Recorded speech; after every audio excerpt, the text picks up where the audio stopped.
Unspoiled Network podcast.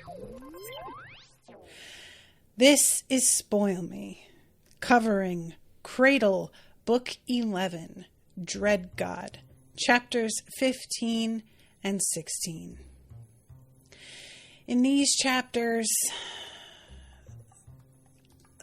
I don't usually use the word unthinkable, but the unthinkable happens. And I know I'm being overdramatic because it's not like this is Mercy or Yaren. But Jai Long dies and I am bummed. Kids, welcome to Spoil Me.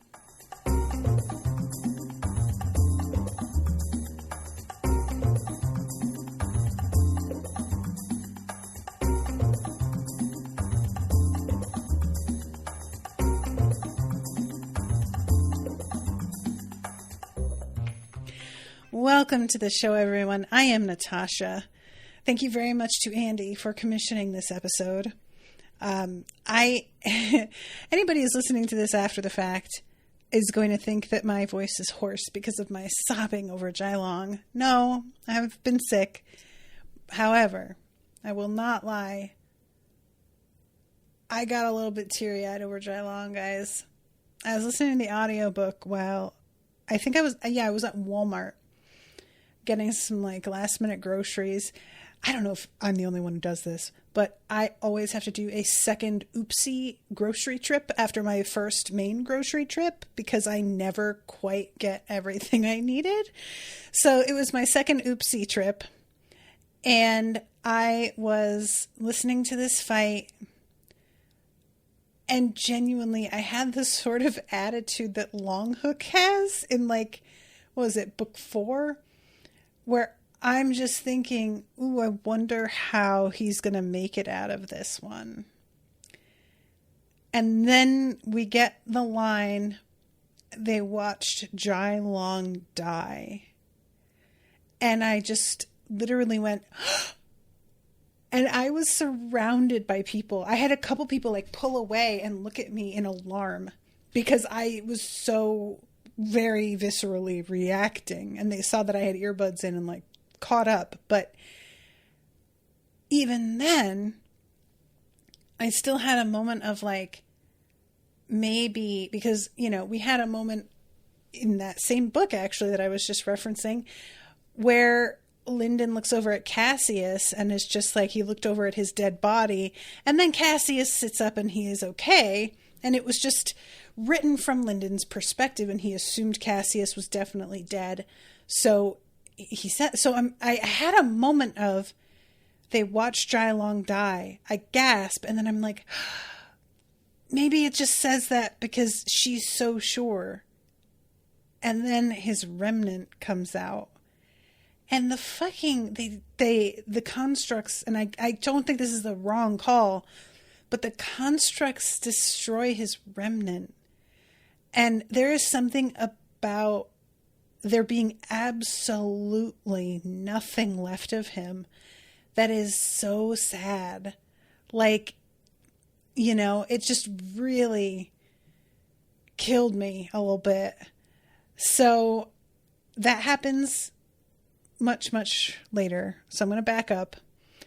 But y'all know I have had a weird soft spot for Jai Long this whole time. I've understood that he is not a good person, but there always felt like there was a kind of moral code that he followed that I understood. And while I didn't think it was right or good, I really got where he was coming from, and it felt like he was just shy of being in the right place, and he could be nudged to see a better perspective. I just felt like he wasn't that far outside. He had just been raised wrong, and his circumstances had been so wrong that everything about how things were set up for him I understood how he would just be so filled with resentment. And I found it really fascinating when Lyndon confronts him and asks, "Is that who you are?" And Jailong does not deny it. He just says, "I don't know," which I fully was not expecting. I thought we would get, "I've changed," or "No, not anymore." And instead he admits he isn't really sure who he is. So to have that answer and then follow it with his death is so... It honestly feels like this is how death actually works. You know, so often in fiction, you have a character like this and they wind up like eventually getting a redemption arc. And sometimes if they were a bad enough person, usually the redemption arc includes their death. You know, they wind up sacrificing themselves somehow, and it's supposed to be that it sort of erases the things they've done, or not, if not erases, at least sort of makes up for it in the long run. And I never really saw that for Jailong because I felt like he was too enmeshed in all their lives. I did think we were going to get some kind of revelation, though, on his part, especially the conversation with Lyndon being so pointed. And then for him to just not get the opportunity to ever come clean to Kelsa, not have any further moments of revelation, as much as it kills me, that's actually what life is like. You know, we all assume that we have more time. We all assume we can do it tomorrow. We can have that conversation next week. We'll find out. We'll figure it out. We'll get there. And it's like, mostly that does turn out to be true. But as much as we can know intellectually, it's not a guarantee. We take it as a guarantee, especially if we're young. And there is like a real beauty to the fact that we don't get that with him, because that's true. It just feels true, you know? And there's something that almost feels like a warning, you know, like, yeah, maybe he was headed in the right direction, but he died before he ever really got there. So maybe fucking clean your act up sooner rather than later. Because he was at a point, I feel confident, where he knew the bullshit he had been pulling was not right. But he didn't want to really face it. And maybe his death could have gone another way. It could have, I'm not suggesting that he would have survived. I'm just saying maybe it could have felt different to him if he had decided he was going to like deal with that shit head on and actually talk to Kelsa about it, and maybe with his sister about it, because he did try and keep his sister in the dark quite a bit as well. And I'm still not totally sure how much she knows about all of the things he's done. I have to assume she knows pretty well, but I don't know that he's ever actually talked to her. I would assume not. He seems like if he hasn't talked to Kelsa, he just let his sister find things out with, you know, whatever information she had, and let her believe whatever she wanted to believe, and never really filled in the blanks. So I sort of am mad at him because he didn't do better. And now the chance has been taken away from him. And whatever happens, Lyndon wanted him to tell Kelsa the truth, and she doesn't know the truth. So now we have to sort of either let her mourn him with an idealized image of him in her head that is not accurate to who he really was, or we have to have people like shit talk somebody that she loved and watched die after his death, which sucks. I am not somebody, for the record, that says don't speak ill of the dead. In my opinion, if people are speaking ill of you after you're dead, it's probably because you were not a good person while you were alive, and that's sort of on you. That's your responsibility. That's not to say that if you're a good person, nobody will talk shit about you, because that's not true either. But really, you are not absolved of the things you did just because you died. Like, that would be great, but no. So don't talk ill of the dead holds no water with me. I will talk ill of the dead all day long, and I don't care. But it's different when you're like talking about how David Bowie raped a 14-year-old on the day that David Bowie died versus, and you're talking about it like on Facebook, versus talking to a girl who was like romantically involved with him and interested and telling her shit that he never told her himself and seemed to really be avoiding. That's a totally different energy. You know, talking about a celebrity out in social media, that bears no comparison to kind of bearing somebody else's secrets. Whether or not they're dead, it's still their story. And now you're put in this awkward position where they're not around to tell it. So now what do you do with their story and their secrets? Because they're gone. Do those still belong to them? I mean, you know? So I'm really curious whether she will ever find out and how she would find out. Like, what I would prefer, because Lyndon telling her, I don't think he would want to be the one. And I don't think it would sound right coming from him. I think it would need to be Jai Chen who tells her. And again, because I'm not entirely sure what Jai Chen knows, not certain about how that would go. But let's see. Evil says, if Will does not miss a beat, he owes us Lyndon's father suicided.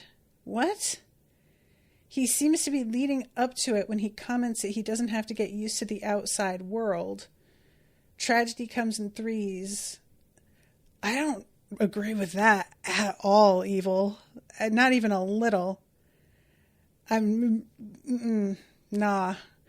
I still hope Ethan gave Long a heart saver box with a gate stone to Aurelia stronghold in rose gold.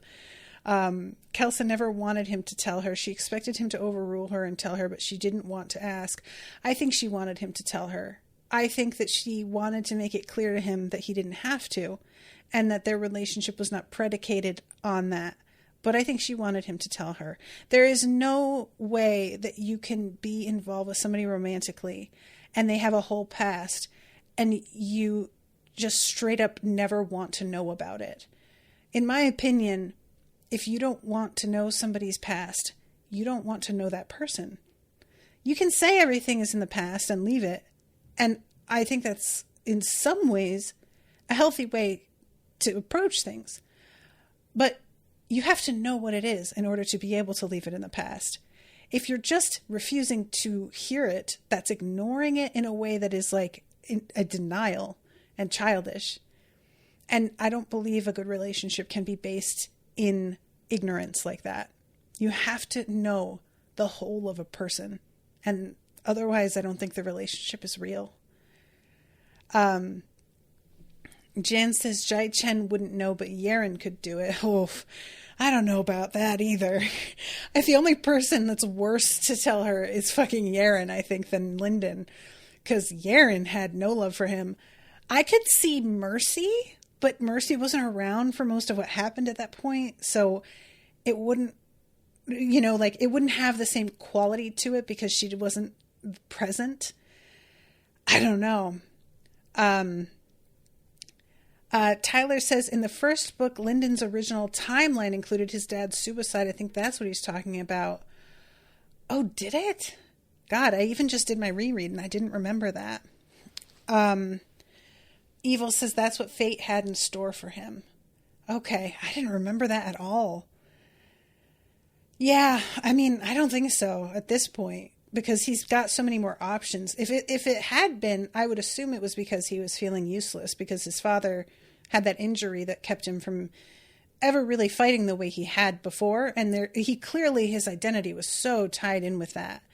Now he's got like ways to improve. Granted, he is surrounded by people who are better at all of this than him. But I feel like if he goes that way, it's him just squandering a lot of the opportunities that he could be having and using. I don't know, though. Maybe that's exactly what he'd do. So, all right. I said I wasn't going to do this, and I just fucking did it. So now I'm going to have to back up. 15. We go straight to Moongrave and what's going on with the dream techniques being inflicted on everybody.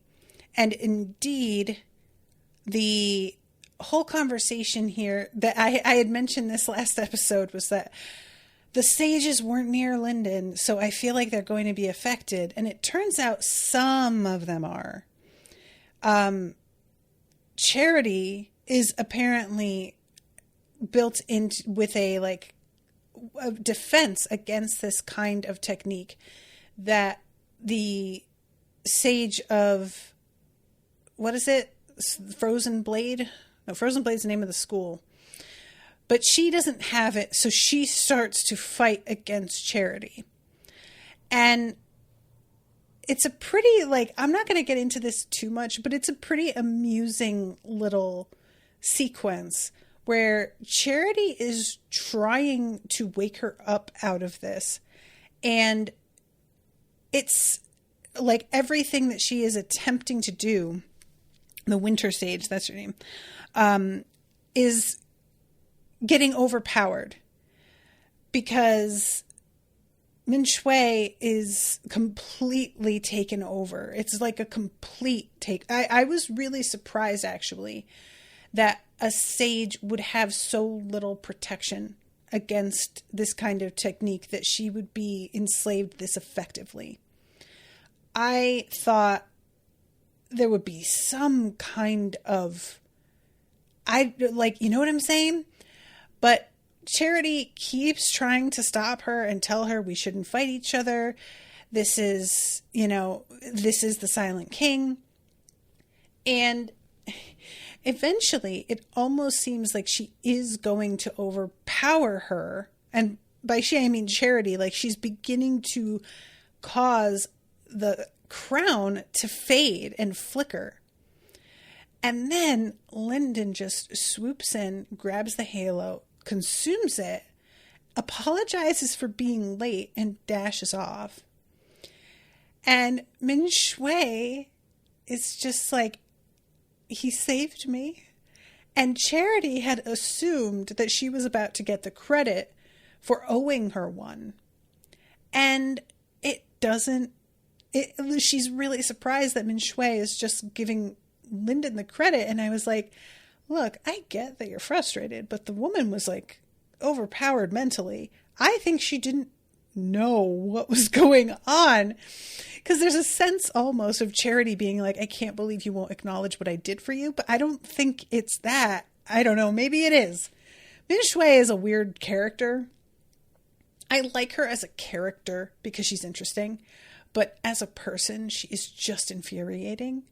What I like about her is that I did sort of believe Charity, because Charity, I think, is the very first sage we meet. And I had sort of assumed that the icy, unflappable exterior was going to be just sort of a thing with sages. We wind up learning more about Yaren's master later. And so, I find out that's not true. But when we meet Min Shui and all of her emotions are right on the surface, she's the exact opposite of Charity in the way she decides to handle virtually everything.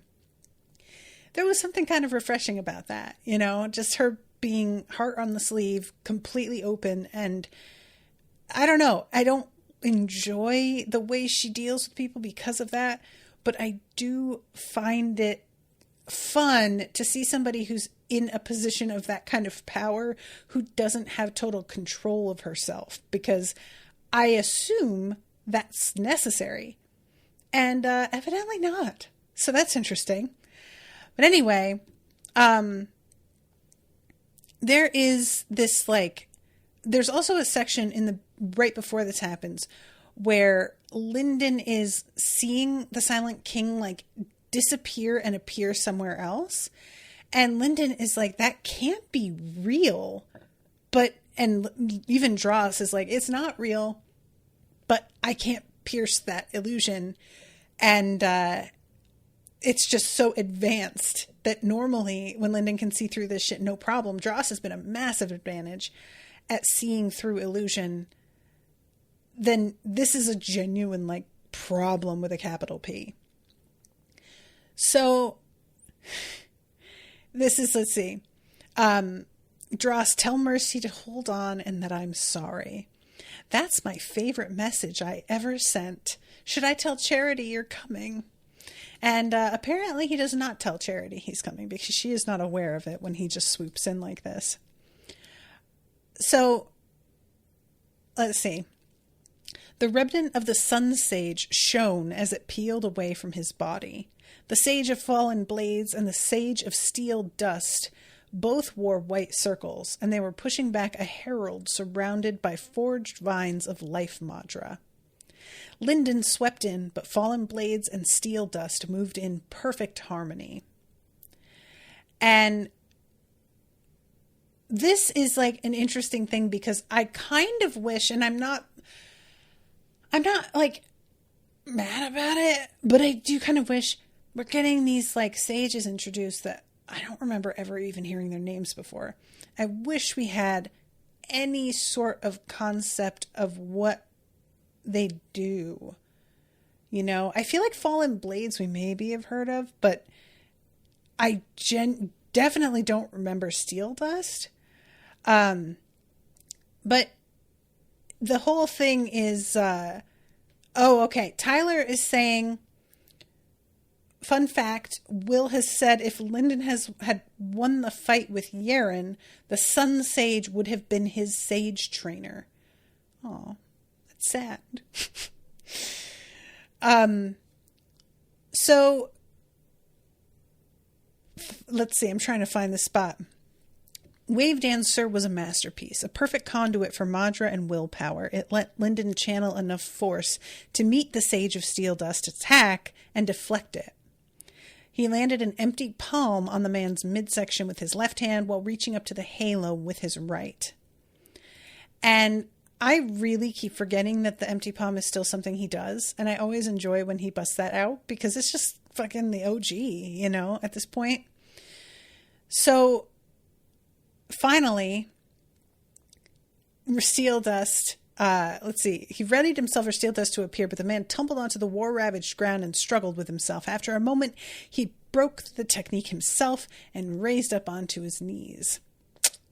Dross made a disappointed sound.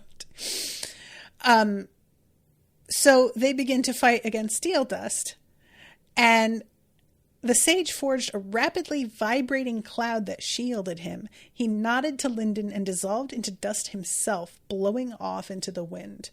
And Lyndon is like, oof, I cannot wait to be able to do that. And I was like, yeah, that is actually pretty rad. That's a hell of an exit. So then he goes and he deals with the remnant of the Sun Sage, who was struggling with its own halo of the Silent King, which I don't know if this is the first time we're hearing it or if I just didn't remember, but the fact that a remnant could be controlled, I was just like, that's super unfair. And then later on, we see even more of that with Yaren. So this whole thing is punctuated by fucking Dross. Now his loved ones will have nothing left to bury. From their suffering, we grow strong. And I cannot. Lyndon needs to put down some fucking boundary rules with Dross. I know that he's been doing the whole, that's another one to put on the list to never say again, and that's fine. But this attitude, I mean, no, sir, just don't right now. Come on. And in the midst of all of this, Dross is like absorbing so much power that, I mean, they both are. And Lyndon is thinking about how much stronger Dross feels. Lyndon felt a pang of regret as he realized the old Dross would have immediately sent an image of the spirit flexing muscular tentacles. Dross noticed the direction of his thoughts and mused aloud. You're still holding on to the old me. It's not important. It really wasn't. Moongrave was on fire. And I appreciate that he is able to like set it aside and acknowledge it's not important. But there's a part of me that also like doesn't want him to let go of the old him. I mean, I know it's not good for Dross in his head to be aware that this version of him isn't what Lyndon wants. And it's probably kind of hurtful in its way. Sorry, my voice, guys. I've been sick and that's just like kind of going to come out. It's probably kind of hurtful in its way. But I really do sort of want Lyndon to hold on to his memory as well. You know, it's a weird thing because if Dross were totally gone, then these sorts of thoughts, it would just be poignant. The fact that Dross is still here and just very different, it can almost feel like disrespectful of the present Dross, but I don't feel like that's fair. It's just a weird situation. So, at this point, Lyndon is like watching how a bunch of the remnants are gaining halos. The Winter Sage is shuddering like she's about to get taken over again before Charity steps in. And he is just like, good God, he is able to keep like throwing this technique over everybody to the point that he could potentially take every single person over. And Dross is like, yup. And finally he says, we can't keep freeing people. We have to help Malice. And Dross giggles and says, into the shadows we go. And that's the end of that chapter. So we go then to chapter 16, where Yaren is, everybody again has this, fucking halo around themselves, except for her because of the construct Lyndon gave her. And the Sage of Red Faith, who has this sort of like purple, halo, I think, or something, a blocky, let's see, I'm trying to find it. But he is able to resist this as well. And there's a lot of fighting. I don't have like that much time left, and I still have another whole chapter to get through, so I'm not going to go through all the fighting too much.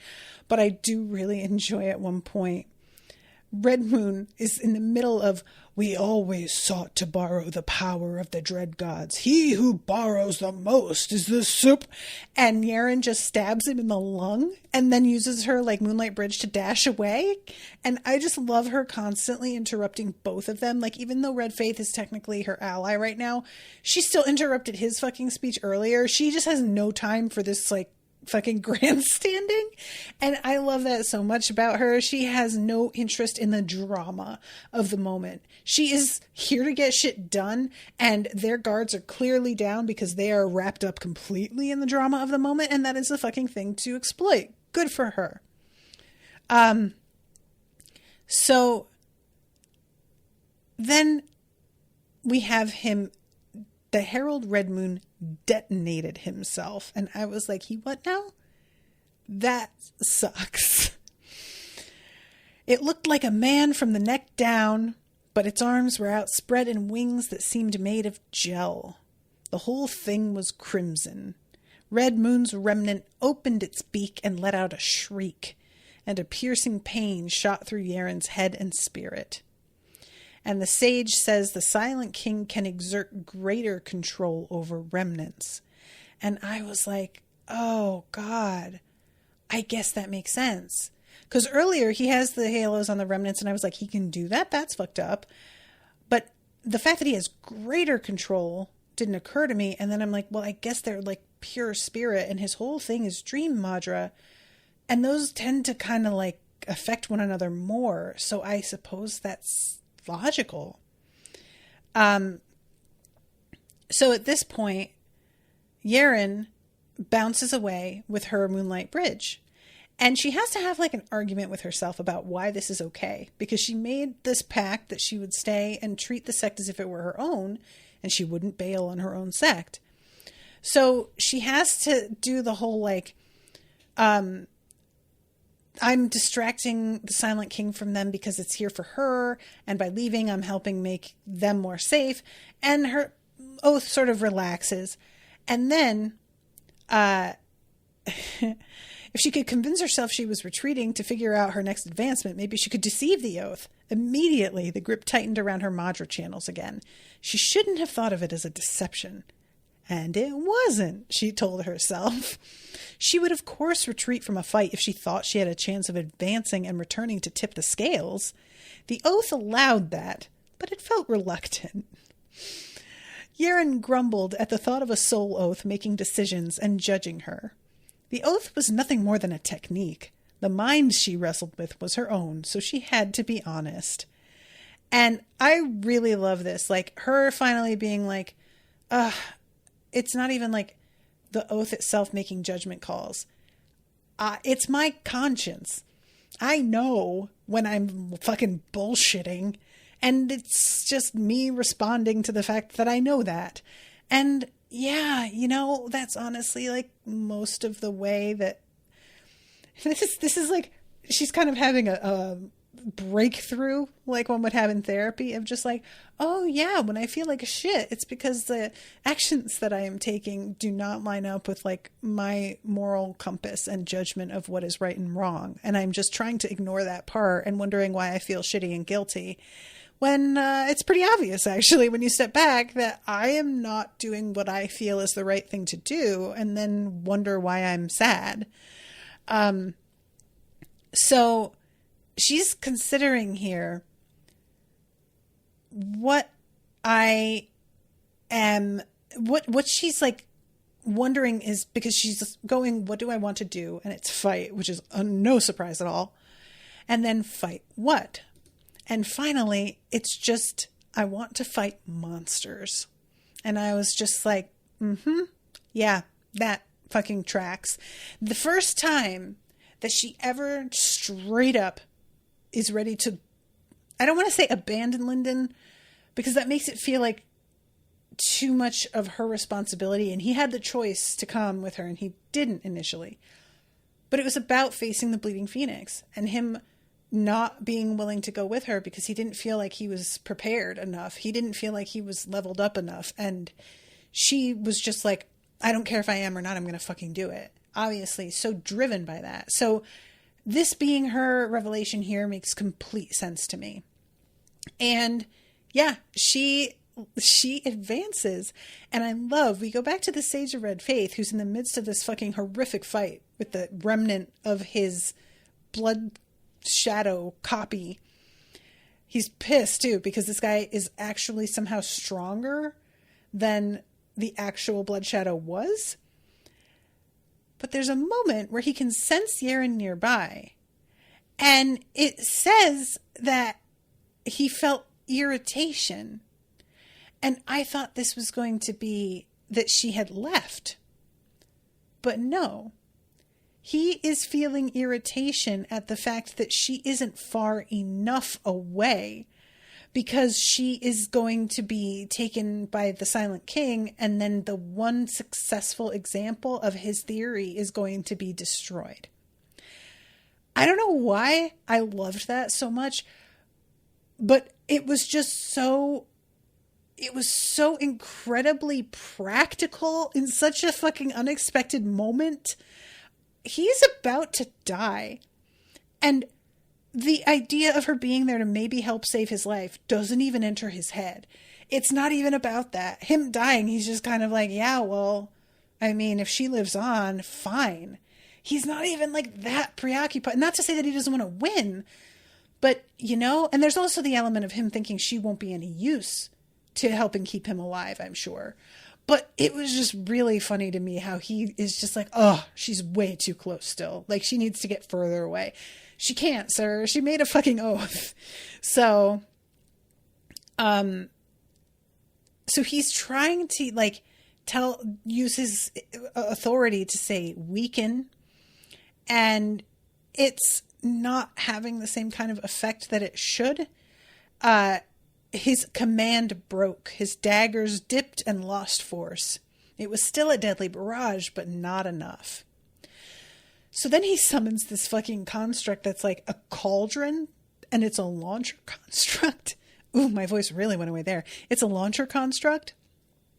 And he is just like, this isn't like the perfect weapon, but it's pretty good for this. He had fed it power until it was a weapon beyond what even he could conjure himself. So it basically shoots venom and death madra that have been braided together. It washed over Red Moon and blasted for miles in the distance. Forests died where the technique passed.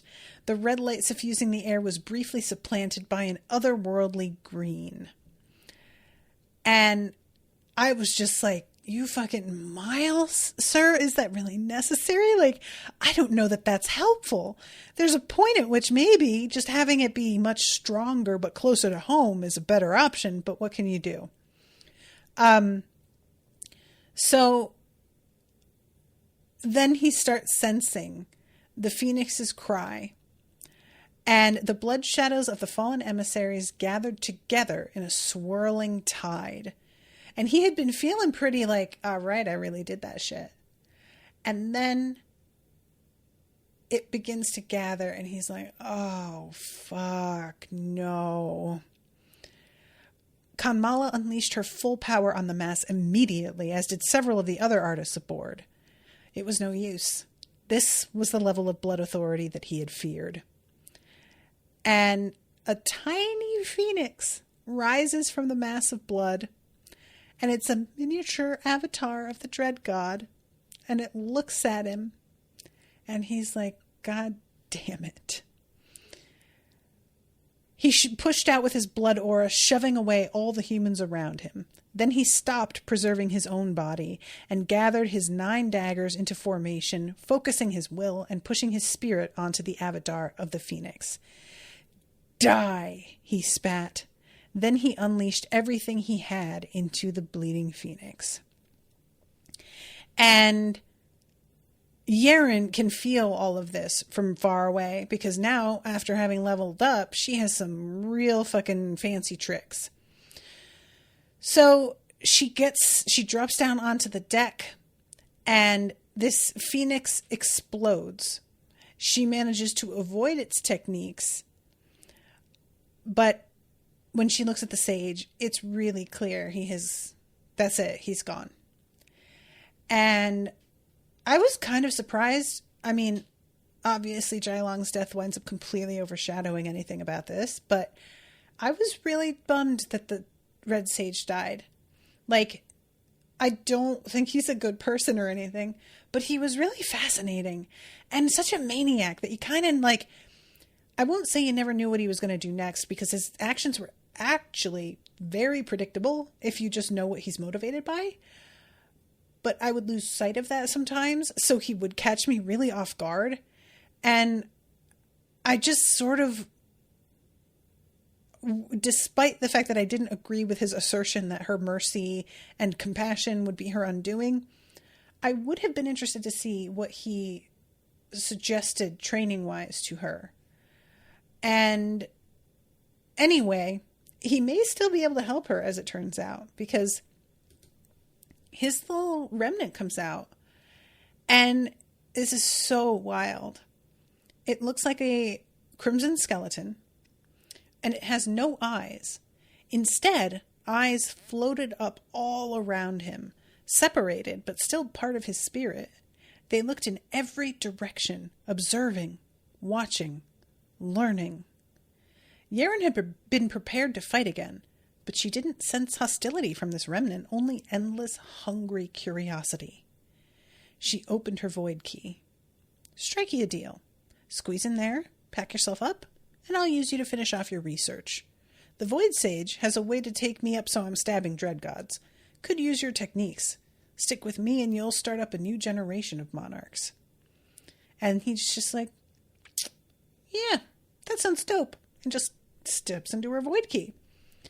And I really enjoy the hunger of his curiosity being mentioned, because I feel like that has to be key, since her whole thing is sort of a lack of hunger madra, and that being a deficiency.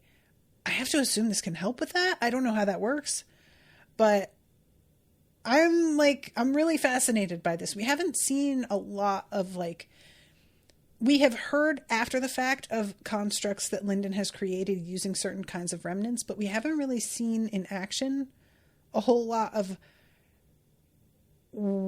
him choosing and harvesting. It's sort of, he harvests simply because he happens to have killed it. It doesn't feel like he goes out and hunts them, which I know he does because it's mentioned, but I don't see it, We just see him sort of taking up bindings from remnants, and I guess it's not bindings from remnants. Bindings are in the Dread Beast, right?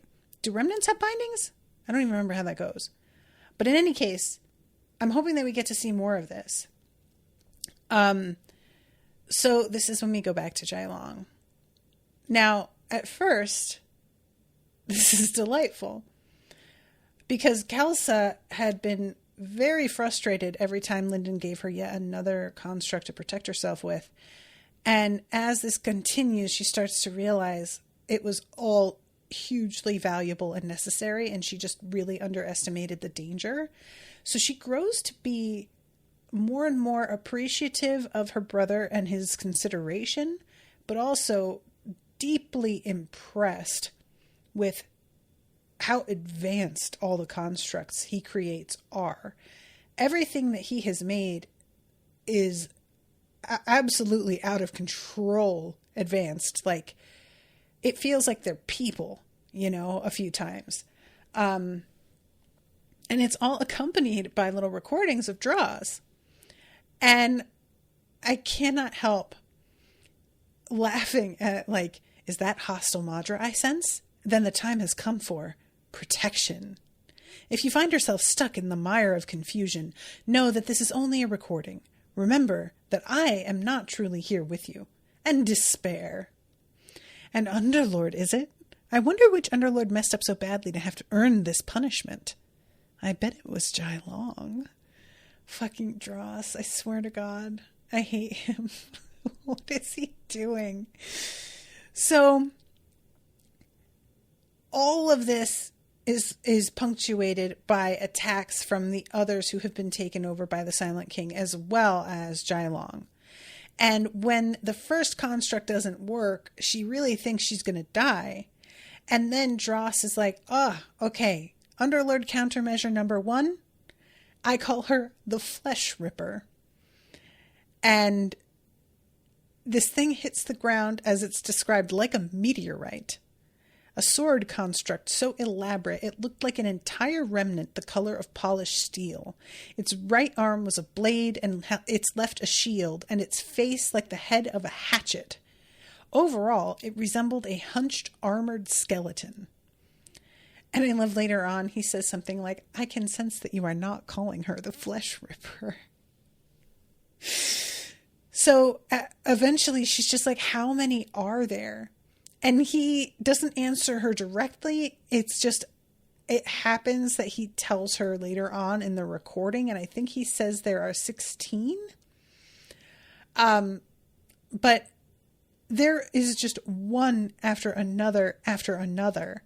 And they are all so intense. Fireballs appeared in the air next to toxic green spears and swirling blades, while a ruler technique seized the ground beneath her feet. Kelsa ran, activating the fox mirror behind her to give her foes a distraction. And she is looking eventually at Jailong, and he is fucked up. And one of his eyes is matted closed with blood, and his spirit is strained. And Fingerling is trying to attack his halo, and Jailong's attempting to defend himself, but he's so weak that Fingerling is really easily avoiding it. And she's looking at him, feeling like this is her fault, because the Dreadgod is targeting her. And if it weren't for her, it wouldn't be doing this. And a part of me is kind of like, I guess. And then another part of me is just glad she's not blaming Lyndon, because the Dreadgod's targeting her because it's targeting Lyndon. And I was kind of worried she was just going to blame him. And she may eventually, but at this point it's not happening. She's just so grateful that he has left so much to defend her with, And let's see, there are 12 more. Here it is. You wondered, didn't you? 16 in total. Meet Bludgeon the Immolator and Creeping Death. I named them. And there's a stone construct, that's Bludgeon. Creeping Death must be the shadowy cloud Kelsa could barely perceive except for its shining green eyes. I should have been a soulsmith, Kelsa muttered. So, there's this interesting moment here where a bunch of those who are being controlled by the Silent King take off. And I was sort of expecting, and it's specifically mentioned, that these constructs will chase them. But no, their job is to protect her. So when all of those people fall back, the constructs kind of gather around her in a circle, which makes total sense. So here it goes. Jai Long threw the snake up in the air and then it dove straight down. She abandoned her fox dream to hurl foxfire at the snake. Fingerling joined her a second before Jai Chen did. Even when the technique was about to hit him, Jai Long's eyes didn't clear. The snake crashed down over Jai Long like a living lightning bolt. Jai Chen screamed, but Kelsa had her perception locked onto him. They had weakened the technique, and a body forged in soulfire was tough. Jai Long dropped to his knees, and his skin was sliced all over, but he was alive. So, this is Jai Long attempting to kill himself. Am I mistaken? This is him either attempting to fight back against the Silent King, or the Silent King doing this to Jai Long to fuck with her, because the Silent King winds up sicking all of his people on Jai Long in the end. The Silent King's halo was fuzzing to essence. Then every other controlled sacred artist on the street raised a hand and unleashed techniques, all targeting Jai Long. He looked up to see them coming, but he didn't defend himself. Jai Chen and Kelsa watched in numb horror as he died. Kelsa had told him he didn't have to tell her his secrets, but she'd been sure he was going to come around. After all, they had plenty of time. Or so she had thought. The constructs didn't move until the remnant, blue, white, and serpentine, rose from the cloud of dust. Then, because it threatened the safety of their charges, they tore Jai Long's remnant into pieces and tossed the essence into the night sky. Truly hate it. Just so rude. I hate this so much. So, this is when we go to Lyndon's parents. And I did not remember that Lyndon had a Carrie. I should have. Because when he kills, what was it? Safara? They're not like in the arena. He kills her because they're attacking outside of the competition afterward. So all her shit that she drops, he takes. Like, I just forgot that. So they open this little void key that he has told them, do not go in there. Activate this device if a bunch of enemies show up, but don't go in. And they had followed what Lyndon told them to do, mostly at Seisha's insistence. Jiran still suspected Lyndon had caused this situation somehow, but he was wise enough to keep his mouth shut about it. And what I hate about this is that he's like not entirely wrong, again, because the Silent King is after them due to Lyndon. But it's like the Silent King isn't out here in general because of Lyndon. And the fact that his dad is like blaming him, I just really want to fucking kill him. I really hate it. I can't understand how he can have such respect for his wife and her work and her capacity, her capabilities and her opinion. And then she trusts his son, and yet that's where he draws the line. Is like, he'll trust her on everything except to believe in Lyndon. I just want to slap and shake him So they open it, and this remnant shoots out wearing gold armor. It was both armored in gold and covered in gold scales beneath. Are you Lyndon's parents? Yes. Please save us. Pardon, but we don't have much time. Let me out. I'll take care of this. And he asks her name, and she says, Lyndon says my name was Akeri. Now open the door so I can finish doing him a favor. He will owe me. I love this. Will he? Like, I don't know how that works. I'm sure Lyndon will see it as him owing her because he's just like that. Geron hurried to open the door, hoping that Lyndon knew what he was doing and had bound this spirit to help them. Remnants were notoriously unreliable. You know what's unreliable? Fucking you, Geron. You're not a reliable parent. The only thing that's reliable about you is your unceasing contempt, and we're sick of it. So, she steps outside, her armor opens, and she suddenly has all these launcher constructs strapped to her body. And she says, this is my territory. Get off my land. And breathes gold fire, and every launcher construct shoots off her, and he just slowly shuts the door. You'll have to get used to these things sooner or later. No, Geron grumbled. Then he tossed his useless spear into the corner. Sir, get over yourself. Like, honestly, Geron, you should take pride in Lyndon at least. You may feel useless, but your son is going on to become a fucking prodigy. So maybe just set your own shit aside for a second and appreciate what your son is. But you can't because you're fucking not capable of that. Ugh, I'm disgusted. I just, like, I want other people in power to have a conversation with Geron. I want him to, like, meet the Emperor and sit down and hear the way the Emperor talks about Lyndon. You know, I want him to... I don't know that he was able to comprehend anything of what happened with Ethan, because we know that, like, Pride saw the whole thing happen in the heavens and didn't really, like, he wasn't able to see it, literally, because he wasn't advanced enough. So I just want some people who really get what Lyndon is about to fucking sit down with him and be like, dude, I know that you keep thinking that this is, like, somehow him faking being powerful, and I don't know where you're getting that, but you need to stop. I just don't think that I can ever understand having such a profound lack of belief in your kid that you're faced with repeated evidence of their competence and you just refuse to see it. You know?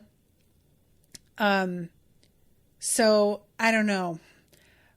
Nav says, I wonder what Rashawn will make of Jai Long. I've been sort of wondering that myself, actually. And it's interesting. I don't know how many of you guys follow the other stuff that I do with Rashawn, but we're covering Ted Lasso. And there are a couple characters in that. One that's kind of the antagonist of the whole season.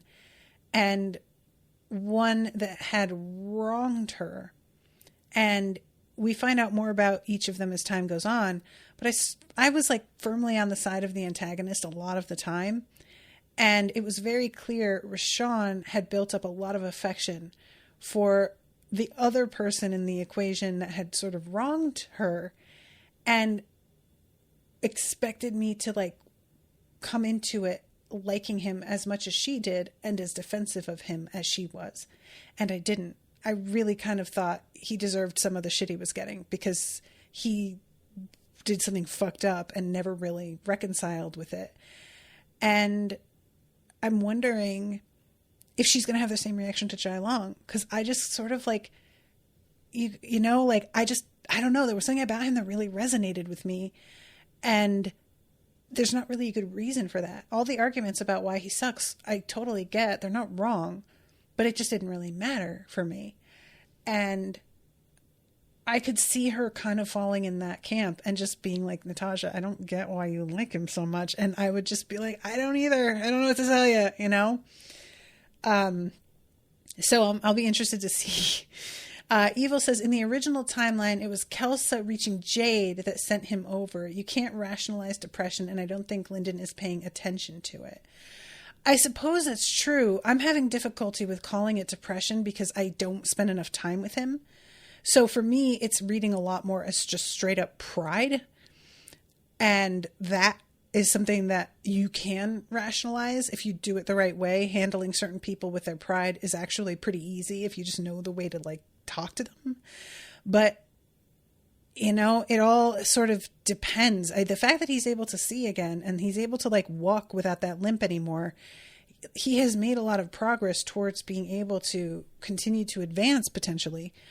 But I don't know. You know, we haven't been spending enough time with him, and I really would hate for him to just like take his own life and never really have acknowledged Lyndon and what he's done. It would just feel really like a shame.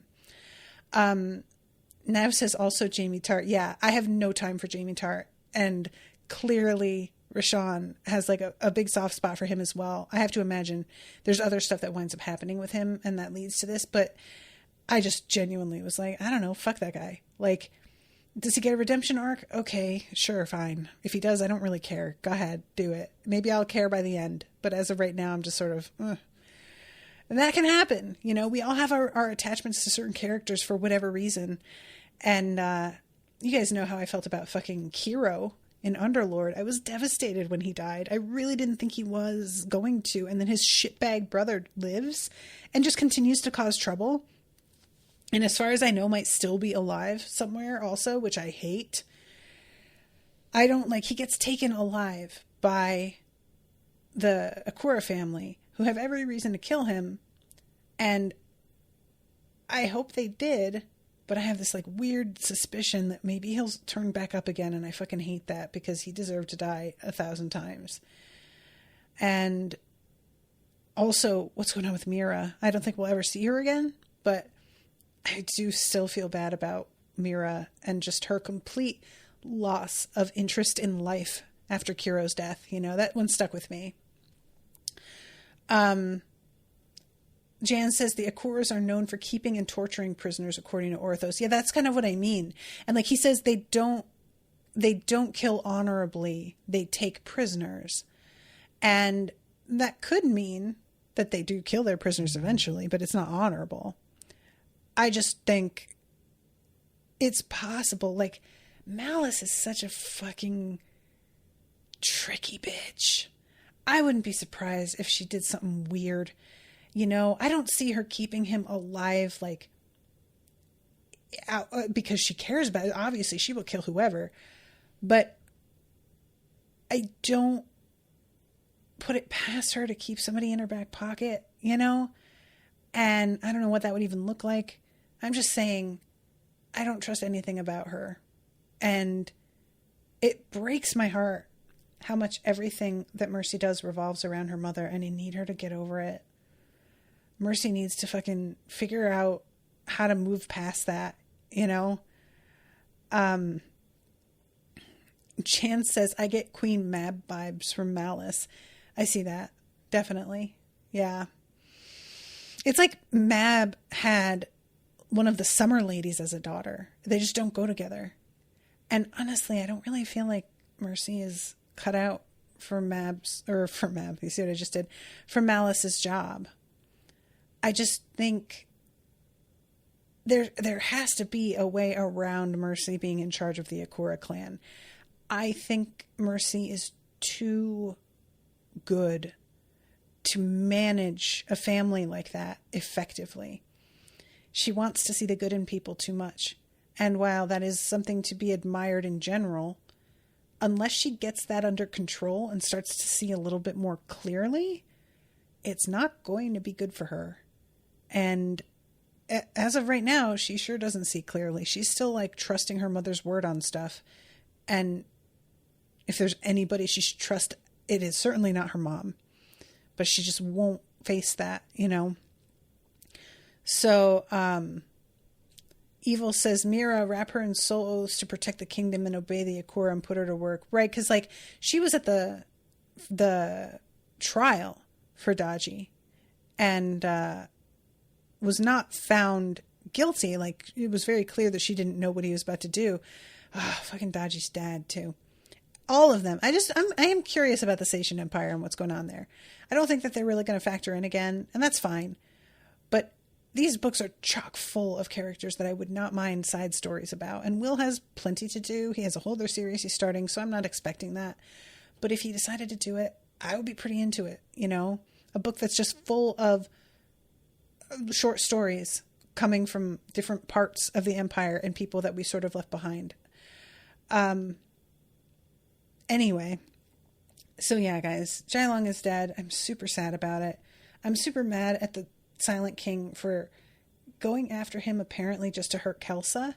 Like, that is a kind of psychological warfare that I wasn't really expecting.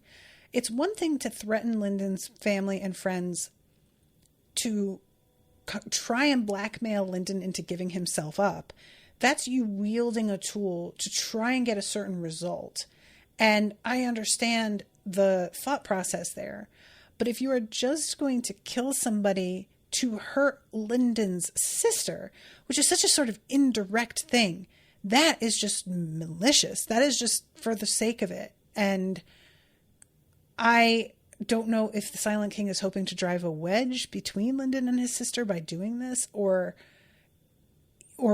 you know, I just don't know.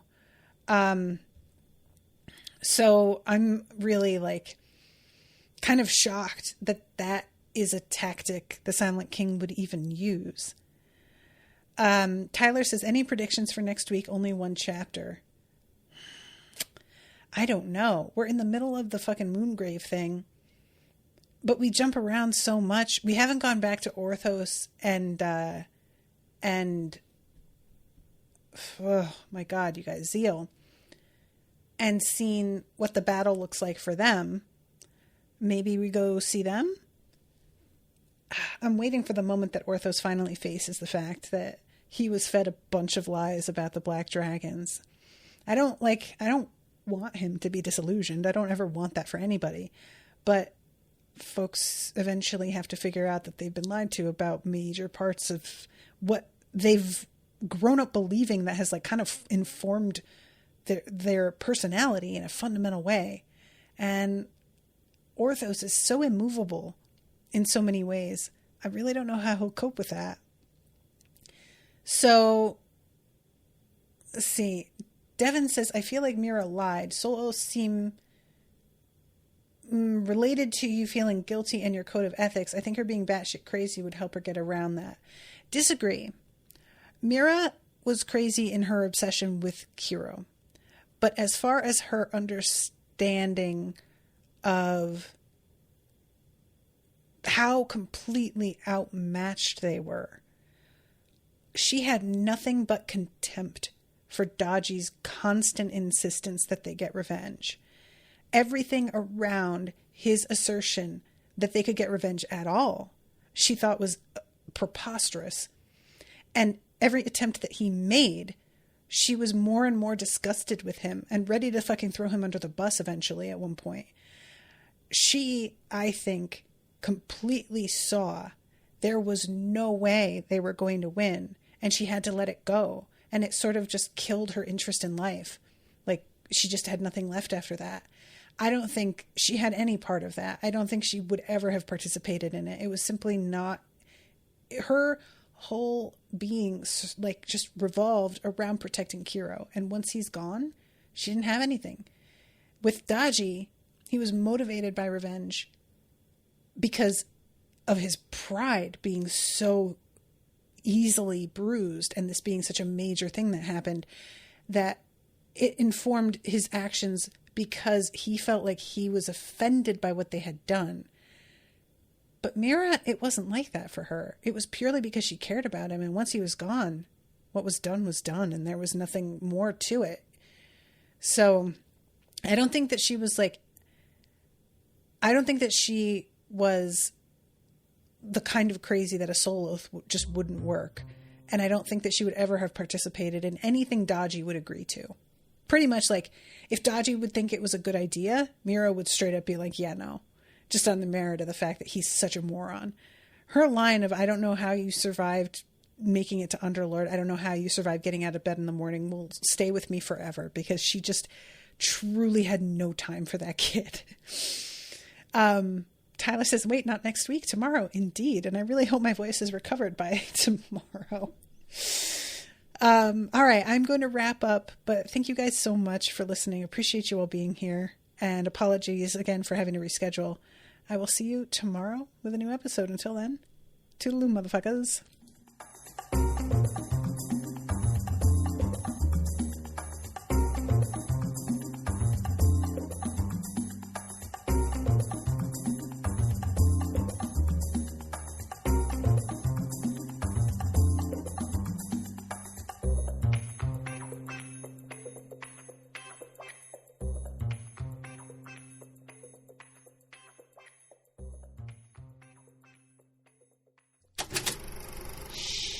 That was an Unspoiled Network podcast.